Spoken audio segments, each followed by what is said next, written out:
From glory to glory to glory. Talaga pong nakakapangyari ang kalooban ng Diyos kung sinusundan natin ang instruction ng Diyos mula sa kanyang mga salita. Amen? So, nung pag-check-in namin, dati po pag nagde-day off kami, halos hindi kami makabili ng pagkain. Yung mga pagkain dyan sa ilalim ng Hong Kong Bank, yung mga nasa plastic dyan, minsan kulang pa. Nagde-day off kami. Gusto namin kumain maging sa Cafe de Coral. That time may Maxim Restaurant. Hindi namin magawa. Dahil lahat ng pera padala sa pamilya, sa mga anak. Dumadaan kami Tsim Sha Tsui. Yung mga hotel na yan, dinidream namin. Pero purihin ng Diyos. Pinangyari yun ng Diyos. Magtiyaga kayo at matyagang maghintay. Yung tungkol sa pananampalataya, manalig kayo sa Diyos na gagawin niya ang inyong inaasahan. Pero sa pangako ng Diyos, may kalakip itong pagsunod. Hindi tayo pagpapalain kung hindi natin nasusunod ang kalooban ng Diyos. Amen? So, kailangan may pagsunod. At pag sumusunod tayo, nakalakip doon ang pangako. Kaya nung mag-check-in po kami sa Conrad Hotel, nung kailan tayo din dumating? Friday. Pagpasok po namin, diretso kami luhod. Pinapasalamat namin sa Diyos. Lord, dati tinitingala namin ito. Dati yung mga bagay na napapasok namin, pangarap lamang ito.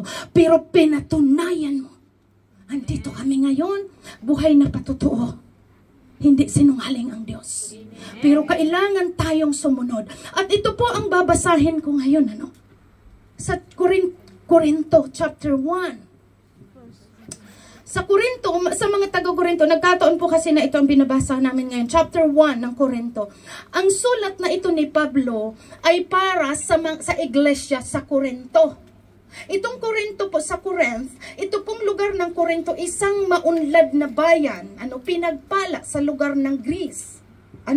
So ito po, sinulatan ni Pablo ang iglesia doon kasi nalaman ni Pablo na doon sa loob ng iglesia, sa kabila ng pinagpapala yung lugar na yun, may mga nakapasok na immoral at pagkabahabahagi sa loob ng iglesia. Kaya pinadalhan niya ng sulat. Ngayon, dahil tulad po ng naunawaan ninyo, hindi po ako namimili ng ng Diyos. Chapter by chapter po kasi ang aming pagbabasa. At nung nandito nga ako, ito yung chapter. So, pahapiyawan ko lang po ito at napakahalaga. So tulad ng pinaunawa ko po, sulat ito sa iglesia na nagkaroon ng yung loob ng iglesia na pasukan ng mga immoralidad at napasukan ng pagbabahabahagi. Ibig sabihin, nag-aaway-away, nagkakampi-kampi ang loob ng iglesia na hindi pwedeng mangyari. Dapat nagkakaisa tayo. We have one body. Amen. Katawan ni Kristo. Hindi pwedeng hiwa-hiwalay, hindi pwedeng nagsasalungatan because we have one body. Parte tayo ng katawan ni Kristo at nagkakaisa, isang espiritu, isang kaunawaan. Kaya walang bahabahagi. Amen. Pero dahil maraming hindi nakafocus, kaya nagkakaroon ng pagkabahabahagi at ito po ang ipapaunawa sa atin ni Pablo bilang isang iglesia. Amen? Pakinggan po natin ito sa verse 1. Mula kay Pablo na tinawag ayon sa kalooban ng Diyos upang maging apostol ni Kristo Jesus at mula kay Sortines na ating kapatid para sa iglesia ng Diyos na nasa Corinto sa mga tinawag upang maging kabilang sa sambahayan ng Diyos sa pamamagitan ng pakikipag-isa kay Jesus, gayon din sa lahat ng tao na nasa lahat ng dako na tumatawag sa pangalan ng Panginoong Hesus. So, although yung mensahe ay para sa iglesia sa Corinto, pero gayon din sa lahat ng taong tumatawag sa pangalan ng Panginoong Hesus, which is we are calling in the name of Jesus. Kaya hindi lang ito sa Corinto, kundi para sa ating mga nasa ibang bansa na tumatawag sa Panginoong Hesus. So, kasama tayo dito sa liham na ito ni Pablo. Amen? So, pakinggan po natin, sabi po dito, sumainyo nawa ang pagpapala at kapayapaan mula sa Diyos na ating Ama at mula sa Panginoong Hesus. Verse 4. Lagi akong nagpapasalamat sa Diyos dahil sa mga pagpapalang ibinibigay niya sa inyo sa pamamagitan ni Kristo. So malinaw po ito. Kung anong blessing, anong pagpapala natin, ito ay galing sa Diyos. Amen? So, ayan. Sundan po natin, ano? Sabi niya, ulitin ko pong mali. Lagi akong nagpapasalamat sa Diyos dahil sa pagpapalang ibinibigay niya sa inyo sa pamamagitan ni Kristo Jesus. Dahil sa inyong pakikipag-isa. Point, subject here is pakikipag-isa. This is Christ, ito tayo. Nakipag-unite. Malinaw? Amen. Nakipag-isa tayo kay Kristo. Okay? Sundan po natin. So, sabi dito, ano? Dahil sa inyong pakikipag-isa kay Kristo, kayo'y naging masagana sa lahat ng bagay. Maging sa pananalita. Unawain po natin yung mga bago pa tayo. Ano mga lumalabas sa bibig natin? Lahat negatibo, lahat mga problema. Pero nung nakipag-isa tayo kay Christ, na bago ang ating pananalita. Purihin ang Diyos, salamat sa Diyos, glory to God. Yan po ang lumalabas sa ating bibig na dati noon, puro pagmumura, puro walang kabuluhang pananalita, mga makamundong expression, yun ang lumalabas sa ating bibig. Pero nung nakipag-isa tayo kay Christ, unti-unting binabago ni Kristo ang ating buhay. That's because nakipag-isa tayo sa banal. Tulad ng sabi ng Diyos, magpakabanal kayo. Dahil hindi pwede. Tandaan po natin, hindi pwedeng nakipag-isa tayo sa banal, na yun ang hindi ko naunawaan before. Pero nung sinuyod ko po ang salita ng Diyos, this is Christ, this is holy, holy God. At ikaw at akong makasalanan, nakipag-isa ka dito sa banal, nararapat tayong magpakabanal. Amen. Hindi sa kalakasan natin, kundi dahil nag-unite tayo sa banal, na-overcome natin ang lahat. Dahil sa Kanya, siya ang kabanalan natin. Amen. Amen? So malinaw po, ano? Dahil sa inyong pakikipag-isa kay Kristo, kayo'y naging masagana sa lahat. Ang point dito, lahat. Pero bakit may mga pagkukulang ang tanong? Bakit may kakulangan? Malinaw sa salita ng Diyos, kung sinusunod lamang ninyo ang aking mga utos, tagumpay na ipapadala ko sa inyo ay sunod-sunod. Kaya dapat nating titingnan, ito pang tinuturo ko sa mga homeless. Bakit kayo nasa kalsada? Hindi tayo nilalang ng Diyos para nandyan ka sa kalsada. Tandaan po natin, ang dapat na pabor ng Diyos, tayo ang tatanggap na mga anak niya. Hindi ang mga taga-sanlibutan. Yes, tinuruan tayo ng Diyos, huwag niyong ibigin ang salapi. Huwag niyong ibigin ang mga material things. Kasi iiwanan natin ito. Pero kalooban ng Diyos na pagpalain tayo. Dahil sa pagpapalang iyon, dadaloy sa atin upang marami tayong mabibless. Upang maraming magpasalamat sa Diyos sa nagagawa nating tulong. Kapag pinagpala tayong financial, gamitin natin iyon sa mabubuting gawa. Upang maparangalan ang Diyos. Hindi kalooban ng Diyos na naghihikaw sa ang kanyang anak, pero matuto tayong sumunod sa kanyang kalooban. Kalooban ng Diyos na pagpalain tayo. Hindi ito ginawa ng Diyos. Lahat ng mabagandang bagay, hindi ito ginawa ng Diyos para sa kaaway. Lahat ng kayamanan o anuman dito sa mundo, ginawa ito para sa ating mga anak. Anak ng Diyos. Pero dapat matuto, kailangan matuto. Bago pa ako nakaabot sa buhay na to, tinuruan ako ng Diyos. Dahil malinaw ang mapagkakatiwalaan sa maliit na bagay, mapagkakatiwalaan sa malaking bagay. Amen. Tinitrain tayo ng Diyos. Tandaan po natin, tingnan niyo po ang bilin ng Diyos sa atin, maging bukas palad kayo sa nangangailangan. So ibig sabihin, ang kinakausap tayong mga anak na nakaririnig nito. Amen? Tayo ang kinakausap at ang bilin niya maging bukas palad. Paano tayo magiging bukas palad kung hikahos? At hindi pwedeng mag-oppose ang salita ng Diyos sa kanyang salita. Alam niya ang lahat. Hindi tayo bibilinan ng gagawin kung hindi natin magagawa. So ibig sabihin, kung binilinan tayo ng ganito, maging bukas palad kayo sa nangangailangan. So ibig sabihin, meron.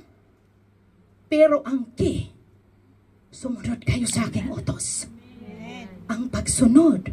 At tulad ng sabi ko po, masusundan lang natin ang instruction ng Diyos kung tayo'y nagbabasa ng salita ng Diyos. Pangako ng Diyos. Basahin mo ito araw at gabi upang matupad mo lahat ng nakasaad dito upang ikaw ay magtagumpay Amen. at managana. Amen. Nandito po, basa ng Diyos ang lahat sa atin. Kaya tinuturuan tayo dito, ano po? So katulad ng sabi dito, dahil sa ating pakikipag-isa, kayo'y naging masagana sa lahat ng bagay. Tulad ng question ko po, ano? Bakit noon hindi? Kasi may dapat baguhin sa akin noon. Paano ka mag-handle ng pera? Ikaw ba'y selfish? Sarili mo lang ang iniisip mo? Ikaw ba, ang gusto mo ba? Gusto ko ni Lord, gusto ko ni Lord para magmalaki? Ikaw ba, gusto mo ng mga material things para magyabang? Hindi ipagkakaloob ng Diyos ang bagay na yan. Dahil yan ang makapaglalayo sa iyo sa Diyos. Pero kung ang desire ng puso natin, maparangalan siya, which is yan ang kalooban ng Diyos, upang maraming magpasalamat sa Diyos, ibibigay niyan. Sabi ng Panginoon po sa kanyang salita, kung ang hinihiling mo para sa karangalan ng Diyos, ipagkakaloob yan sa iyo. So, bawat dinidesire po natin dapat mabago. Bakit ka humihingi? Yan ba para sa kapurihan niya o para sa sarili mo? Malinaw kasi, kapag inuna mo ang Diyos sa lahat ng bagay, ipagkakaloob niya lahat Amen. ng kanyang kailangan, ng iyong kailangan. Lahat. Higit pa nga eh. Higit pa sa iyong iniisip. Sabi niya doon, ano? Subalit higit niyong pagsumikapan na pagharian kayo ng Diyos. Amen. Yun yung key. Unahin mo munang pagharian ka ng Diyos at ang lahat ng bagay na iyong dinidesire ay kanyang ipagkakalob. More than you imagine ay kayang ibigay ng Diyos dahil siya po ang may-ari ng lahat ng bagay. He is the controller of everything. Nakita ito ng aking mata nung nagbabad po ako sa salitang ito. Tunay na naandito ang kapangyarihan. So mananagana tayo sa lahat ng bagay, maging sa pananalita at kaalaman, wisdom. Dati hindi ko po alam kung paano magturo. At talaga naman. Pero napakalinaw po ano. Kaya nga sabi, maunawaan natin nakipag-isa kayo kay Kristo. Dahil ang kaisipan ni Kristo ay magiging kaisipan natin. Dahil nakipag-unite ka sa Kanya. Kaya napapabanal nga tayo. Because of Christ na nakipag-isa. Kaso nga, maraming Kristiyano na hindi naunawaan. Saan ka nakipag-isa? Kay Kristo ba o sa anong bagay? Kaya noon po, ako bilang isang Kristiyano, hindi ko ito naunawaan na I am new creation. Nakipag-isa ko kay Christ. Kaya noon, di ba, pagkalinggo banal ako, pag weekdays, nandyan ako sa mundo, gumagawa ng makamundo, dahil hindi ko naintindihan. Pero nung lumalim sa pagsusuyod ng salita ng Diyos, kung sinabi natin na nakipag-isa tayo sa banal, pues magpakabanal tayo. Sa paanong paraan? It's all by faith. Nakipag-asa tayo sa banal. Sabayan natin ang gawa, ang utos ng Diyos. Sundin natin ang pinag-uutos ng Diyos at ito ang magpapabanal sa atin.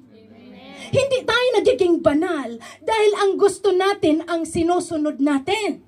Pero kung talagang tututok lang tayo dito, every verse na tinuturo ng Diyos, susundin natin ito. Ito ang tunay na magpapabanal sa atin. Amen? Maraming Kristiyano, they think they are saved, but they are not. Dahil malinaw sa salita ng Diyos, pagdating sa Revelation, 7 iglesia, binababalaan ko kayo. Lahat ng gumagawa ng bagay na ito ay hindi makakapasok sa kaharian ng Diyos. Banal, ito pong sinasabi ng Biblia. Akala ko it's impossible. Kaya lagi kami ditong nagsasalungatan ni Nens. Nens, nandito ako sa mundo, natural magkakasala ako. Tandaan po natin, hindi ganun ang turo ng Biblia sa atin. Dati tayong makasalanan, yes, no one is perfect. Agree. Walang matuwid kahit isa, walang matuwid, walang nakaabot sa kaluwalhatian ng Diyos. Walang sino mang banal, I agree. Pero ibang usapan, nung nakipag-isa tayo kay Christ, ibang usapan na po yun. Binago ang isip mo, isa kang bagong nilalang, wala ang dating pagkatao, ikaw ay bago na. Hindi pwedeng nagsasabi kang I'm a Christian, and then patuloy kang gumagawa ng kasalanan. Hindi sasama si Kristo sa makamundong pamumuhay. Amen?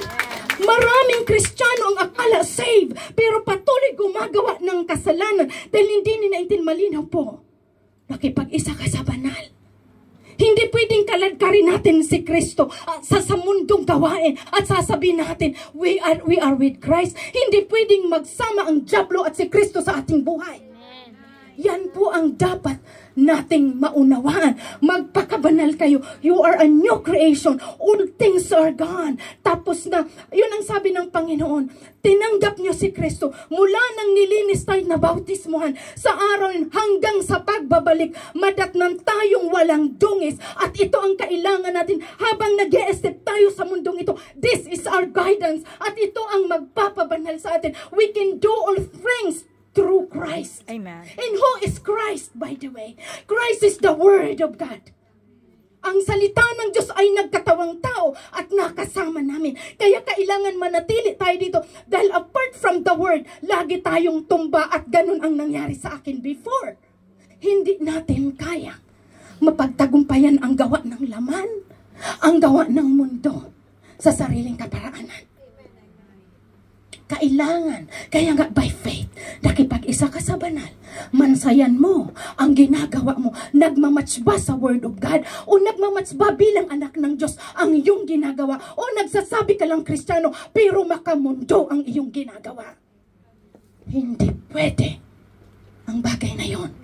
Kaya ang bilin sa atin, magyang handa kayo sa lahat ng oras. Dahil hindi ninyo alam ang kanyang pagbabalik. Pinabanal tayo. Madatnan tayong banal.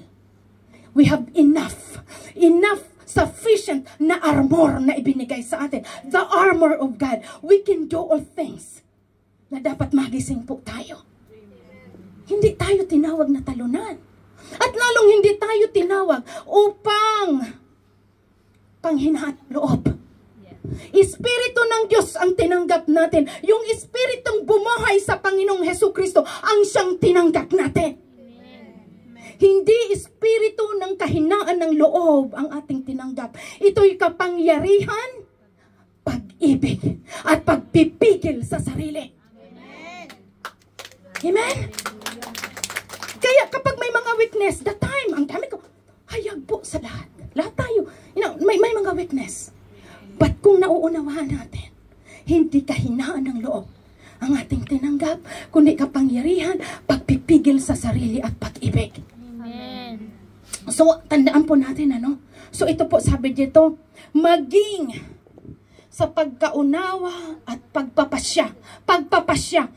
Tingnan mo, bakit nagkabuhol-buhol ang aking buhay? Or minute sa atin, bakit? Kasi suntok tayo sa hangin. O baka ito na, Lord, o baka ito na. Walang confirmation. Pagpapasya, kaya nga sabi ng Diyos, basahin ang salita niya, upang kayo'y magtagumpay at managana. Ang Diyos po, kapag nag-instruct sa atin, sigurado ang dala niyan sa iyo tagumpay. Kasi God never made a mistake. Walang pagkakamali sa Diyos. Kaya nga, kung gusto ninyong maging matagumpay, Word of God po. Ito po sabi nga ng Panginoon dito sa babasahin ko, ang sino mang may nais ipagmalaki, ang ipagmalaki niya, ang ginawa sa kanya ng Diyos. At ito yung mga testimonies natin. At ito nga po ang sinasabi ko sa inyo, bunga ng pagbabasa at pakikinig ng Word of God. Napapasok ko, tulad po nito, katulad ninyo, halos walang matira. Bago pa dumating ang sahuran, wala na kaming allowance. Bago na naman mag-day off sa sunod na Sunday. Kasi puro padala, hikahos. Pero nung naintindihan ko ang Word of God, we have power. Binibigyan tayo ng tamang pagdidesisyon, katulad ng tamang pagpapasya. Ang wisdom ay nasa Word of God. Amen? So, nung naunawaan ko ito, at alam ko ang kalooban ng Diyos, tulad ng pinaunawa sa atin, mag-desire ka. Nandito tayo nabubuhay para gamitin ng Diyos. We are the light and salt of the world. Ilaw. Kaya sabi ko doon, Lord, paano ko makakapag-preach? Kung puro ako utang, mapupulaan ako sa harapan. Mapupulaan. Kaya that time, nung puro ako utang, Lord, tulungan mo akong ma-overcome ko ito. Step by step. Tinuturo, ang tulad ng sabi ko nga po, hindi tayo mapagkakatiwalaan sa mga thousands and million. Kung sa 100, hindi ka mapagkakatiwalaan. Kailangan matrain tayo. At kapag alam ng Diyos, nasusuri ng Diyos, kaya mo na. Siya po ang may panukala sa ating buhay. At ang panukala niya, pinapangyari niya. Pero hindi tayo hahayaan ng Diyos na isa lang sa mga bagay na hindi pa natin ito na-overcome. Amen? So, ganun po ang nangyari. Unti. At tulad ngayon, yung desire ko na makapag full-time, yung desire ko ng lahat, Lord, na magamit ng Diyos, hindi kami nagkukulang, pinatunayan ng Diyos. God is in control. Sa Canada po, yung pinakahuling ngayon, since na pumasok ako ng Canada, yun yung pinakahuling magandang trabaho ko po. Sa isang malaking mall, ako po ang admin. Tumatanggap ng mga pera, taga-bilang ng pera, taga-deposit ng pera ng malaking mall. Parang kumbaga dito SM sa Pilipinas. Pero something, Lord, gusto kong makapag full-time sa'yo. Malaya. Susundan mo lamang ang salita na Diyos. So, ang desire, sabi ng mga Panginoon, kung ang desire mo ikakabuti, ikakaglorify ng Lord, ibibigay sa'yo. So, madaling salita po, nag-full-time na ako, ngayon may business ako, napasok ko po na ang Europe, napasok ko ang United States. Ibig sabihin, nagsimula ako sa bus company, na ibukas ng Diyos sa akin sa eroplano, ngayon sa barko, kaya ganito papunta, at kung loobin ng Diyos, makapasok dito sa bansang Hong Kong, ang Bright Star Tours. Pero dapat nating maintindihan, bakit ka nagdi-desire ng ganyan? Iyan ba para magamit ka sa mga huling araw? Sa paglilingkod po natin, kailangan natin ng pera. Amen? Kasi hindi ako makakauwi back and forth kung wala akong pera. Kailangan natin ng pera, pero tulad ng binilin sa atin ng Diyos, dapat matuto tayong huwag mong ibigin ang salapi. Huwag mong ibigin ang salapi. Huwag mong mahalin ang mga bagay na material dito dahil iiwanan natin ito. Bagkus kung ikaw binibless, gamitin mo yan para sa Diyos at para makaakay ng kapwa sa Panginoon. Amen. Amen. So, diretso ko po ito, sapagkat, sabi dito, ibinabalita sa akin. Ito po yung sulat nga ni Pablo, naging masagana kayo sa pananalita, sa lahat ng bagay. Subalit, ganito po ang sabi dito ni Pablo sa verse 11. Sapagkat ibinilita sa akin ng kasamahan ni Chloe na kayo raw ay nag-aaway-away. Paanong mag-away kayo? Kung mababasa po ninyo dito, may nagsasabi, ako kay Pablo, ako naman kay Kristo, ako kay Pedro. Pinapaunawa dito, tandaan po natin, we have one body with Christ. Yung gawain ng kamay ay hindi gawain ng paa.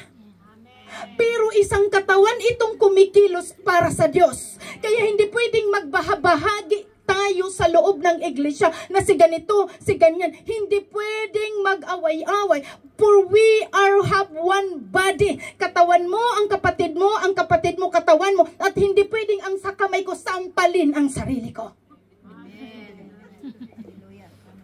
Mahalin mo ang iyong kapwa, gaya ng pag-ibig mo sa iyong sarili. Hindi pwede. Yan ang lagi ko pong kinukorek sa loob ng kongregasyon. Kasi laging ganyan. Laging may mga sut-sutan. Laging nagsisilipan. At yun ang nagkukos ng pag-away-away sa loob ng iglesia. Unawain mo, yan ay parte ng katawan. Maaling siya ang kamay, ikaw ang paa. But you are one body. Yan po ang pinapaunawa dito ni Pablo sa taga-Korinto. Hindi pwede kayong magbahabahagi dahil iisa kayong katawan. Magmahalan. At sabi ng Panginoon, kung kayo'y nagmamahalan, napapatunayan ngang kayo'y mga alagad ko. Amen. That's the key. Yan po ang lagi nating titingnan. Ano ang mga tuntunin ng Diyos? Especially po sa loob ng iglesia. Amen. So, ayan po, ko na lang kasi marami tayong dito. So, pagdating naman po dito sa sunod, pag tinignan natin, ito yung katungkol sa kapangyarihan at karunungan ng Diyos. Na pinapaunawa po dito, kung babasahin nyo mamaya, pakatas nyo, from verse, 18, hanggang doon sa dulo nito, ito ang pinapaunawa dito, yung karunungan ng sanlibutan ay hindi karunungan ng Diyos. Ibig sabihin po, mas mataas ang karunungan ng Diyos kaysa sa karunungan ng sanlibutan. Amen. Kaya yun ang dapat nating masundan. Katulad ng sinasabi po dito, Simulan ko na lang po dito sa 27. Subalit pinili ng Diyos ang naturingang hangal sa sanlibutan upang ang naturingang mahina, upang ang mga naturingang mahina ay hiyain ang malalakas. Katulad po ng pinaunawa sa atin, tayo, katulad ng mga apostol, ng mga pinili ng Diyos, ng mga mangingisda, fishers of men, sila po ay ordinaryong tao lamang. Pero kapag pinili ng Diyos, binibigyan sila ng karunungan. Itong karunungan pong ito ang nagdadala ng tagumpay sa tao hanggang sa dulo ng buhay na walang hanggan. Compare dito sa karunungan ng sanlibutan, na kadalasan yung karunungan ng sanlibutan, yan ang nagdadala sa kapahamakan. Amen? So basahin ko po. Pinili niya ang mga pangkaraniwang tao, mga hinahamak at mga mahihina sa sanlibutang ito upang ipawalang saysay ang nakikilala ng sanlibutan. Imagine niyo po tingnan niyo sa ating mga alam ang salita ng Diyos. Meron tayong wisdom. Compare doon sa mga abogado, mga doktor. Nakita ko ba may makakilala kong doktor, makakilala kong abogado. Talaga po yung karunungan nila. Iba. Yung karunungan natin po na nanggagaling sa Diyos, that's the perfect wisdom na mahirap paliwanag na tayo lang nakakaunawa. Diba? Sabi dyan, kaya walang sino mang balikan ko sa 20. Pinili niya ang mga pangkaraniwang tao, mga hinahamak at mga mahina sa sanlibutan ito upang ipawalang saysay ang kinikilala ng sanlibutan. Kaya't walang sino mang makapagmamalaki sa harap ng Diyos. Sa Kanya nagmula ang buhay na taglay ninyo dahil sa pakikipag-isa ninyo kay Kristo Jesus na siyang ginawang karunungan natin. Lagi po pinapaunawa sa atin sa pakikipag-isa kay Christ. Kumbaga, nagkakaroon tayo ng karunungan kasi nga sabi doon, walang nakakaalam ng sariling espiritu kunya kay sariling espiritu. Walang nakakaunawa ng isipan ng Diyos maliban na tayo'y nakipag-isa kay Christ. Doon natin naiintindihan kung ano ang kalooban ng Diyos. Sa pamamagitan din niya tayo itinuring na matuwid. O ito na po yung sinasabi ko kanina. Naging banal tayo o napapabanal tayo dahil sa pakikipag-isa. Kaya yun po ang lagi ko, katulad ng pag-alis ko po doon sa Manila. Yung mga homeless, kasi katulad ng sinabi ni Pablo, tandaan po natin ito, at doon ko nakita sa aking buhay, yung patuloy kong pagsuway sa Diyos, na akala ko po ako'y tinawag na born again Christian. Akala ko that's enough. No, kailangan sundin natin ito. Kasi nakita ko doon, sa bawat pagsuway po natin, laging may consequence.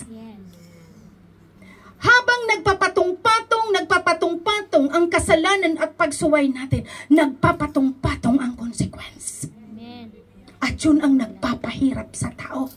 Kaya ang Diyos na itong ating Ama, tinuturuan tayong sumunod sa Kanya para makaiwas tayo sa kahirapan, kaguluhan, problema. Dahil yung problema na yun, bunga ng pagsuway. Dalawang klase po pala ito, by the way. Isang taong sumusunod sa kalooban ng Diyos pero may problema, yan po ay pagpapalakas ng iyong pananampalataya. Amen. Para maranasan mo ang kapangyarihan ng Diyos. Pero kung may dinadanas kang problema, bunga ng pagsuway, ang tawag dyan, consequence. Kaya nang naintindihan po natin ito, doon tayo natakot magkasala dahil sooner or later, yung kasalanan na yun babalik. Totoo po, kapag tayo nagkasala, immediately, pag humingi ka ng tawad sa Diyos, immediately, papatawarin tayo. Dahil walang kasalanan, hindi napapatawad, maliban na laitin natin ang banal na Espiritu ng Diyos. Lahat ng pagkakasala may pagpapatawad. So kung nagkasala ka kanina, humingi ka ngayon, automatic kung tao sa puso, forgiven ka. Pero, ang consequence, hindi nawawala. So yun po, dahil doon, nung naranas ko ang matinding consequence, doon ko naintindihan, kaya hindi inalis ng Diyos ang consequence para wag tayong pabalik-balik sa kasalanan. Gusto ng Diyos tayo mapabanal. Tandaan po natin, sabi ni Pablo, habang sinusuway ninyo ang kalooban ng Diyos, sinasaktan lang ninyo ang inyong mga sariling katawan. Kaya kung naintindihan natin yung banal na pagkatakot sa Diyos ang naglalayo sa atin sa pagkakasala. Yun po, yun ang bilin ko din sa mga homies. O ngayon, pag alis nyo dito sa court, lalabas kayo sa kalsada, tandaan nyo ito. Sa bawat pagsuway, may consequence. At ayaw natin yon. Mahal tayo ng Diyos, kaya mahigpit ang Diyos sa atin. Dahil ayaw niyang nakikita tayong dumadanas, gumagapang sa kahirapan, sa problema, dahil sa ating mga pagsuway. Kaya ito po ang binibilin ko sa inyo, tulad ng sinasabi ko sa kongregasyon, magkaroon kayo ng Biblia, araw at gabi. Hingiin natin sa Diyos ang instruction, dahil ang instruction ng Diyos ang magdadala sa atin sa tagumpay sa buhay. Maging dito pa tayo sa lupa, pangako ng Diyos, pasasaganain ko kayo. We are not the tail, but the head. Tayong mga anak ng Diyos dapat. Pero bakit karamihan? Kung sino pa ang mga anak ng Diyos, yun pa ang nagkukulang. Bakit? Na dapat tayo ang pinagpapala. May instruction kasi ang, hindi kasi si Lord parang, laki sa layaw, Jeff Rocks. Hindi siya ganon. Nasundin ang gusto nyo kahit kayo'y mali. Hindi siya ganon. Amen. God is a pure heart na ang puso ng Diyos gusto niya makita. Gusto niya. Imagine niyo pang sabi ng Diyos, andito ako sa langit, minamasdan ko kayo sa lupa. Ngayon, itong may-ari ng langit at lupa, anak tayo, kalooban ba ng Diyos na naghihirap at gumagapang sa kahirapan na ikaw naman ang may-ari ng langit ng bagay? Hindi. Pero dahil tulad ng sabi ko, sundin ninyo ang aking mga utos. Amen? Sa pagsunod, tandaan po natin ito, no? Bago ako magtapos dito. Doon ko kasi nakita ito, no? Nung binantayan ko ang sarili ko. Kailangan nagmamatch ang galaw ko sa Word of God. Ganon ang gawin natin individually. Huwag yung kapwa. Kasi sabi ng Panginoon, aanihin ng tao ang ayon sa kanyang ginagawa. Amen. Kung gumagawa ka ayon sa kalooban ng Diyos, aanihin mo yon. Kaya wala tayong babantayan ang sarili. Nagmamatch ba ako, Lord, sa'yo? Dahil sinabi mo, kapag sinusunod ko ang utos mo, ang tagumpay na ipapadala mo'y sunod-sunod. Hindi sinungaling ang Diyos. Itong mga bagay, uulitin ko po, lahat ng magagandang mga bagay dito sa lupa, ginawa ito ng Diyos para sa atin at hindi sa kaaway. Kaya sinabi ng Diyos, even the money of the wicked, He can transfer it to the hand of the righteous. Kaya niya itong ilipat. At yun po ang nangyari sa akin. Nakita ko, purihin ang Diyos. Kaya gano'n na lamang pag-iingat ko, Lord, tinatamasa ko ang mga pangako mo. Napapasok ko po ang iba't ibang lugar. Napapasok ko ang mga imagination ko noon lamang. Pero yan ang sinabi ng Diyos. Kung sinusunod mo lamang ang aking mga utos, ang tagumpay na ipapadala ko sa iyo sunod-sunod. At sa pagsuway naman, ito naman ang consequences. Kaya mamili kayo. Anong pipiliin nyo? Mas piliin natin sumunod sa Diyos. Dahil tapat ang Diyos. At tandaan po natin ito. Mali na uulitin kong muli. Hindi tayo ginawa ng Diyos upang bagsakan ng puot. Yes, darating ang mundo nakapropesiya. Magkakaroon ng mga paghihirap sa mundo. Ang masama magpapakasama. Pero hanggang sa pag-ulit-ulit ko po ng Biblia, until the book of Revelation, ang kanyang anak ay hindi niya pinabayaan. At pangako niya yun sa atin. Pagdating sa pahayag, even yung pagbagsak ng puot ng Diyos, inuutusan ng Diyos, ng mga anghel ng Diyos ang mga balang. Huwag niyong pinsalain ang mga olibo dahil para yan sa aking mga anak. Kontrolado ng Diyos ang lahat. Magkaroon ng Great Tribulation, tayo'y iingatan ng Diyos at hindi tayo pababayaan until the end. Pero may kondisyon, dapat sinusunod natin ang utos ng Diyos. Amen. Amen? So kung sino man ang nais magmalaki, ang kanyang ipagmalaki ay ang ginawa ng Diyos. Amen. Amen? So ayan po.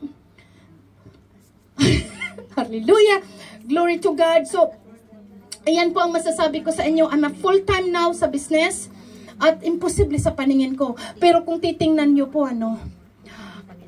talagang palibhasa itong Diyos natin, controlled niya ang 4 na sulok ng sanlibutan. Sabi ng Panginoon, even the mind of the king, kahit ang isipan ng hari, ay karya niya po itong baguhin. At yung nakita ko po dito sa akin, sino mga friend ko dito sa Facebook, lahat ng biyahe ko, sold out, sold out, sold out, sold babalik ako ng Pilipinas bukas, lipad ako ng Canada ng 14, 17, biyahe ako ng New York, until 19, ang pagkagaling ko ng New York, balik ako 29, papunta ng Bahamas, sa barko kami for 9 days, balik na naman, balik ng Niagara, every month, hanggang October po, hanggang Europa, ang biyahe ko. Dahil bakit? Dahil sabi ko, Lord, pagpalain mo ang Bright Star Tours, dahil alam mo na ang pinapadala sa Pilipinas ang lahat ng kaikita ng ito, at tinutupad ng Diyos yung mga imposibleng hindi ko kayang gawin, nagagawa ng Diyos. Because why? He is in control. Maging kaisipan ng tao, yung dalangin ko, Panginoon, dito sa lugar ng Ottawa, ikaw na ang mag-udyok sa mga puso ng tao ito na sumama sa biyahe ko. Gamitin mo silang instrumento para sa pagpapala, para sa iba. At nangyayari po ito. Amen? So, ayan po ang bilin ko sa inyo. Mother's Day, Happy Mother's Day. Napakaganda po ng mensahe ng Mother's Day. Then, si Lord sinabi niya doon, bilang parang ina, na hindi niya malilimutan ang kanyang anak. Kung tayong mga magulang ay hindi natin makalimutan ang ating mga anak, how much more na ang Diyos na naggawa ng lalang ng ating buhay ang makalimot sa atin. Amen? So, ang kipo ngayon, magiging habilin ko ito sa inyo hanggang sa pagbabalik. Pastor o Kuya Johnny, I'm available anytime. Tawagin mo ako dito bumalik ng Hong Kong. I am free indeed. Sa paglilingkod. Amen? So, ayan po, salita ng Diyos. Back to the Word. Alalahanin nyo, may isa pa po, ko lang. Alalahanin nyo, nung pinasimulan kayong tawagin ng Diyos, saan ba kayo nagsimula? Anong klaseng buhay meron kayo? Pero tingnan nyo ngayon, tinanggap nyo ang kapayapaan. Tinanggap nyo ang kapangyarihan. At hindi kahinaan ng loob, kundi kapangyarihan. Amen? Huwag tayong matatakot sa mundo. Ako po, nagpipirma ako ng thousands and thousands in dollars. Hindi ako natatakot. Because I know my Father is in control at alam din ng Diyos ano ang purpose noon. Hindi kahinaan ng loob. Kaya huwag tayong magsabi, hindi ko to kaya. No. Huwag mong sabihin, hindi mo kaya. Ang kalakasan mo hindi galing sa sarili mo, kundi ito'y galing kay Kristo na kung saan ka nakipag-isa. Amen? Purihin po ang Diyos.